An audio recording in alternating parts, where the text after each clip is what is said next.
Hello guys, இந்த வீடியோவில் வந்து என்னோடய ரெண்டாவது பொண்ணுக்கு வந்து 6 மந்த் ஃபோட்டோஷூட்காக தான் வந்து வீட்டிலே வந்து என்ன ரெடி பண்ணலாம் அப்படின்னு யோசித்து பார்த்தம்போது டென்ட் தீம் வந்து நாங்கள் டிசைட் பண்ணியிருந்தோம். ஸோ வீட்டிலே இருக்க பொருள்லாம் வச்சு எப்படிலாம் செய்யலாம் அப்படின்றது தான் இதில் வந்து காட்டியிருக்கோம். இதில் நாங்கள் வெளியிலேருந்து என்ன வாங்கினோம் அப்படின்னு பார்த்திங்கன்னா, அந்த ஆஃப் மந்த் அந்த பேனரு, அப்புறம் தலையில் போட்டிருந்த கேப்பு, தென் அதுக்கப்புறம் வந்து கேக்கு, இதெல்லாம் வந்து நாங்கள் அந்த லீஃபு, தென் லைட்ஸு, இதெல்லாம் வந்து ஆல்ரெடி இருந்ததை வச்சு தான் யூஸ் பண்ணியிருந்தோம். கீழே போட்டிருக்கிறதெல்லாம் என்னோடய சாரீ, தென் இது வந்து வீட்டிலே இருந்த கிளாத்து, அப்புறம் அது மாதிரி ஐட்டம்ஸ்லாம் வச்சுருந்தோம்.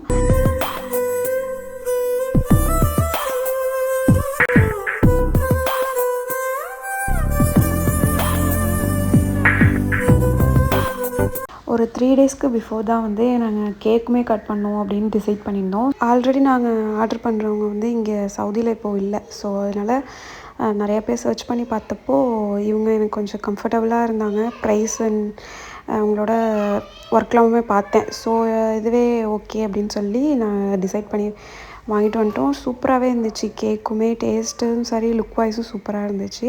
அதுக்கப்புறம் நிகாக்கு ட்ரெஸ்ஸுமே வந்து ஊர்லேருந்து எடுத்துகிட்டு வந்தது தான். அது ஆனால் ரொம்ப பெருசாக இருந்தது. அதனால் மேகாவோட ட்ரெஸ் 1 இயரில் போட்டால் அதெல்லாம் அப்படியே இருந்தது தான். ஸோ அதை வச்சு போட்டு பார்த்தா பர்ஃபெக்டாக அந்த தீமுக்கு வந்து செட் ஆகிடுச்சு. ரொம்பவே அழகாக இருந்துச்சு. அண்ட் ஃபைனலாக நாங்கள் எதிர்பார்த்ததை விட ரொம்பவே சூப்பராக வந்துருந்துச்சு ஓவரால் டெக்கரேஷன் எல்லாமே. அண்ட் நாங்கள் பண்ணியிருக்க டெக்கரேஷனில் நிகா பாப்பா எப்படி இருக்காங்கன்னு மறக்காமல் வந்து எங்களுக்கு கமெண்ட் பண்ணுங்கள். அண்ட் நம்ம சேனலை வந்து சப்ஸ்கிரைப் பண்ணிவிட்டு பாருங்கள். லைக் பண்ணுங்கள், ஷேர் பண்ணுங்கள், மறக்காமல் சப்ஸ்கிரைப் பண்ணிடுங்க. தேங்க்ஸ் ஃபார் வாட்சிங்.